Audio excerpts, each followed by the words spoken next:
On my son's wedding day, I quietly swapped the bride's chair with my wife's, and no one saw it coming until the silk tore in front of 300 guests.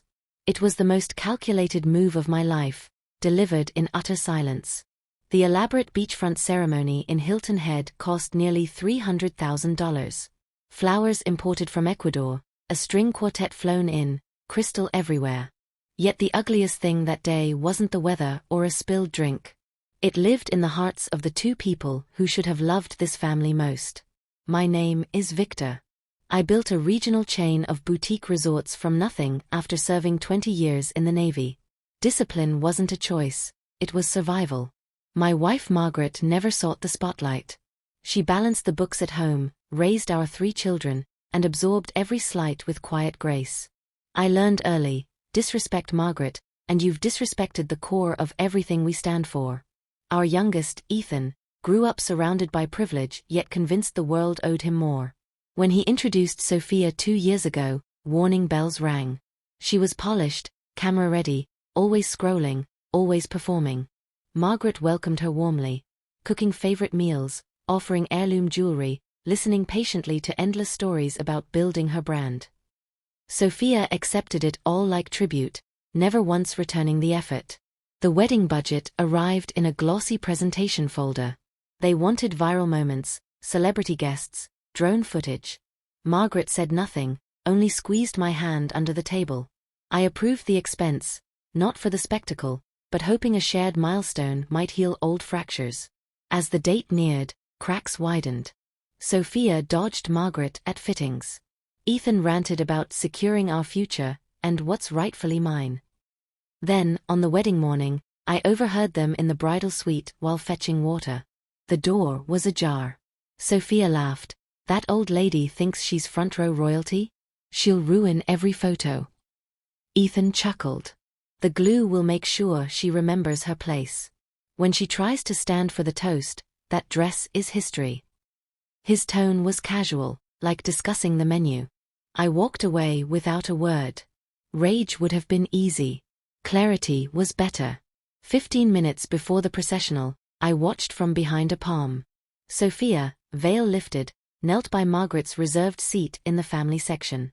She uncapped a small tube of heavy-duty construction adhesive, the kind that bonds steel, and spread it thick across the cushion. Ethan stood nearby, arms crossed, scanning for witnesses. When she finished, he murmured, "Perfect. Mom always craved the spotlight anyway." They left. I approached the chair. The glue glistened, still tacky. Without hesitation, I swapped the place cards. Margaret's seat moved to the bride's honored position under the floral arch. The doctored one now waited for Sophia. The ceremony unfolded flawlessly. Vows exchanged, rings slid on, applause rolled like waves. Margaret sat peacefully in her original spot, oblivious. I stood at the rear, pulse steady. At the reception, golden hour bathed the tent in amber light. Toasts flowed. Sophia rose for her speech, poised, rehearsed, thanking family who made this dream possible. She sat again to cue the highlight reel of childhood photos. When the MC called her up for a surprise bouquet toss moment, she pushed back to stand. Nothing moved. Her smile twitched. She tugged harder. A faint ripping sound cut through the speakers, silk giving way against the unyielding seat. Gasps rippled outward. Ethan reached to help, another tear louder. Sophia's face drained of color. Phones hovered, then dropped as reality sank in. The room froze.